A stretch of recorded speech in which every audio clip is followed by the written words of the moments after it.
Justice Eric Ogola, Justice Anthony Murima, and Lady Justice Frida Mugambi.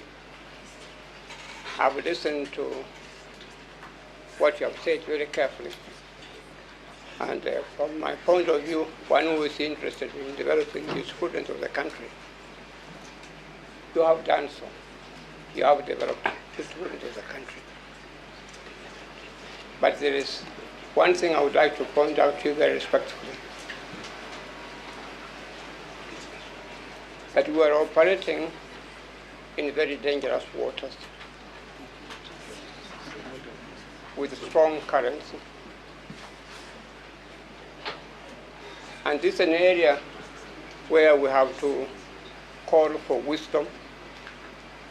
We have to call for deeper understanding of human nature and for deeper understanding of the society in which we live, Kenya. And what I'm saying to you is reflected in my broad reading of the authorities in cases in United States of America. Your Honor, if I may say so with respect, perhaps more than anybody else, when I was engaged to get involved in this case, I ordered for books from India straight, about 11 volumes on impeachments. And I've taken the trouble to read them day and night.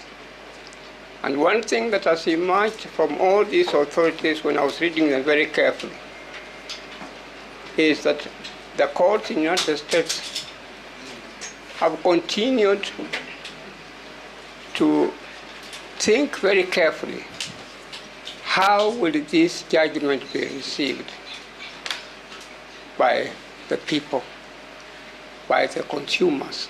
How will it be received? Is it a judgment that will continue to promote stability in the country? Is it a judgment that will continue to promote the rule of law? Is it a judgment or ruling will continue to promote stability in the country?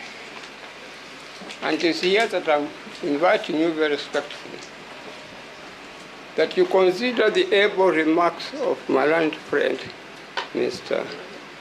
Legwa,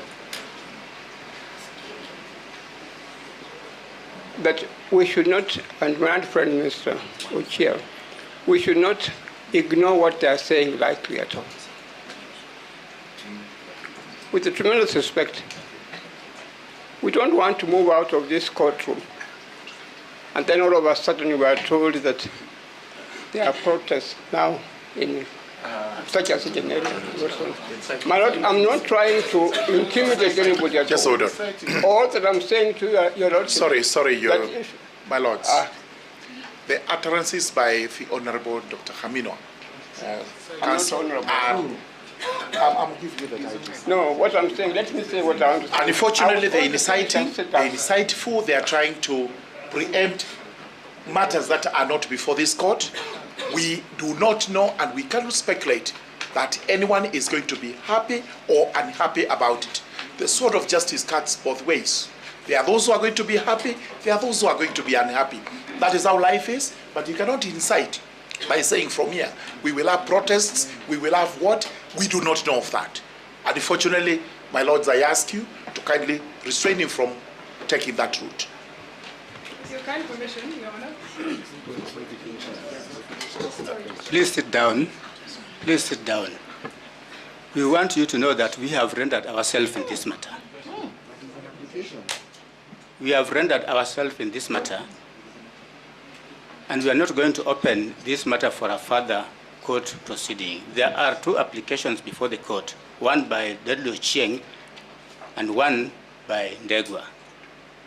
After Dr. Khaminwa has spoken, we'll allow two people to respond, and then we'll make a ruling. My Lord, I was to also, you indicated that two people, and I was prepared kindly to make an application. Continue, Dr. Khaminwa.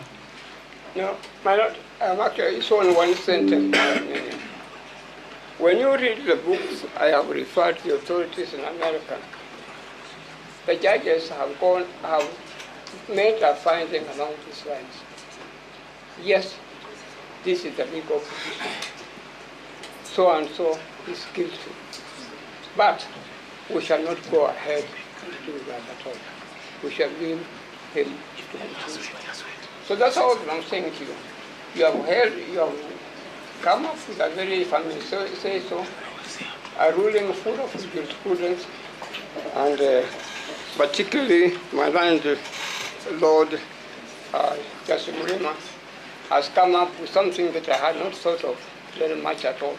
But all that I'm saying to you, that you are at liberty, you still have the discretion to say that, look, we are not doing, these are our findings, but still we are going ahead to give conservatory orders for so many days or so many weeks and so on.